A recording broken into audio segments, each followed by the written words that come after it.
كيكتب لك ربي حاجه واحد ما ينحيها لك يا حماد عبد الله.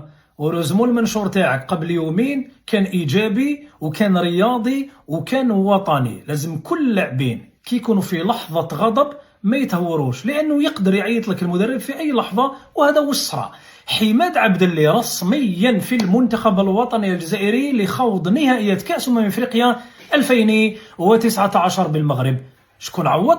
عوض حسام عوار اللي تلقى إصابة كما قال بيان الاتحاد الجزائري لكرة القدم في تدريبات الخميس بمركز تحضير المنتخبات الوطنية بسيدي موسى، ثم دار فحوصات أكدت غيابه عن كأس إفريقيا وعدم قدرته على المشاركة.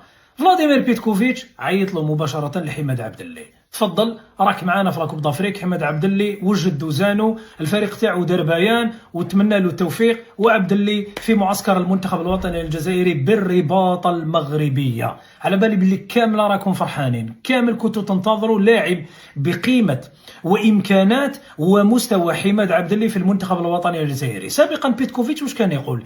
كان يقول انه كاين منافسه كبيره في المنصب تاعو، راهو يقصد منصب صناعه اللاعب حسام عوار وابراهيم مازا.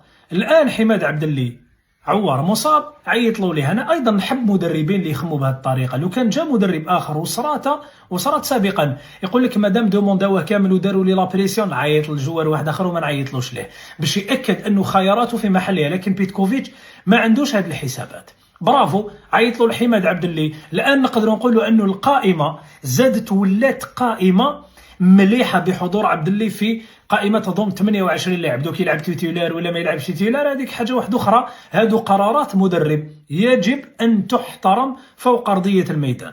هنا دوك واش عندك مازا يدير اللعب، عندك حماد عبد الله يدير اللعب. تقدر حماد عبد الله ايضا تستعمله في الاسترجاع لانه لعب كثيرا في هذا المنصب وعنده الامكانيات البدنيه لينجح في ذلك. المهم عبد الله راهو تحت تصرف فلاديمير بيتكوفيتش، والان المنتخب الوطني الجزائري سيكون في افضل الحالات من اجل خوض كاس افريقيا بقوه وتقديم مستويات كبيره. قولوا لنا انتم رايكم، حماد عبد الله جديد المنتخب الوطني الجزائري في مكان حسام عوار اللي تلقى اصابه. السؤال المطروح بعتوه لي بزاف، قال لك ابراهيم حسام عوار واش قدم للمنتخب الوطني الجزائري؟